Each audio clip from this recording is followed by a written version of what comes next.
អេស្ប៉ាញស្រួលមិនស្រួលអាចធ្លាក់ត្រឹមវគ្គចែកពូលបងប្អូនដោយសារតែប្រកួតទី1បងប្អូនយើងគិតមើលបន្ទុកពូលនេះគឺតឹងមែនតើបន្ទាប់ពីក្រុមកឡូយៈទាំងពីរអត់ស៊ីកាប់វើតបងប្អូនហើយកាប់វើតនេះគេមាន2បន្ទុកក្នុងដៃហើយប្រកួតចុងក្រោយគឺគេប្រាស់អារ៉ាប៊ីសាអូឌីតគេភាគរយគេឈ្នះច្រើនដែរបើមិនគេឈ្នះចឹង 100% គេនឹងឡើងទៅវគ្គបន្ទាប់បងប្អូនហើយចំណែកឯអារ៉ាប៊ីសាអូឌីតចំណែកឯ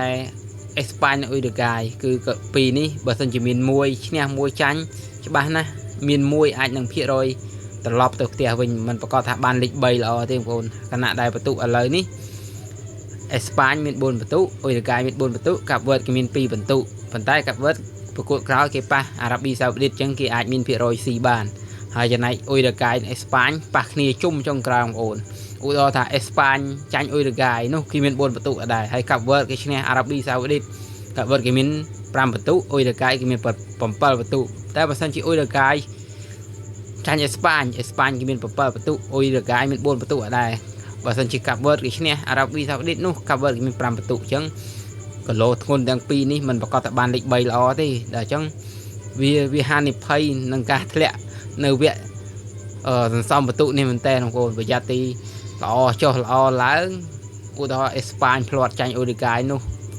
មិនប្រកាសថាបានឡើងទៅវគ្គបន្តទេបងប្អូននៅក្នុងថ្នាក់លេខ3អញ្ចឹងបាល់ទាត់អ្វីក៏អាចមានកើតឡើងដែរមិនប្រកាសថាក្រុមខ្លាំងល្អស្រាប់តែប៉ះប្រកួតសំខាន់ដែលជាប្រកួតកាត់សេចក្តីថាឡើងក៏មិនឡើងអាចចាញ់បងប្អូនអញ្ចឹងគីឡូ2នេះគឺពិបាកមែនតើ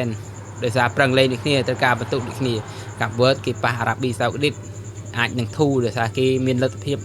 សុទ្ធអ៊ុយរ៉ូហ្គាយវិញរហូតដល់2គ្រាប់អញ្ចឹងគេមិនធម្មតាទេប៉ះអារ៉ាប៊ីសាអូឌីតគេអាចនឹងស៊ីបងប្អូនគេអាចនឹងស៊ីអញ្ចឹងអេស្ប៉ាញនិងអ៊ុយរ៉ូហ្គាយទេដែលជាអ្នកហានិភ័យក្នុងការធ្លាក់ទៅវគ្គធ្លាក់ត្រឹមវគ្គសន្សំបន្ទុកអត់បានឡើងទៅវគ្គបន្តបងប្អូនកាប់វើតគឺជាក្រុមមួយដែលសំណាងវិញបងប្អូនដោយសារតែស្មើមួយក្រុមរយៈដល់ទៅ2អញ្ចឹងប៉ះជុំក្រោយគេរៀងធូរថាប៉ះក្រុមទៅពីអាស៊ីអារ៉ាប៊ីសាអូឌីតអញ្ចឹងគេអាចស៊ីបានបងប្អូន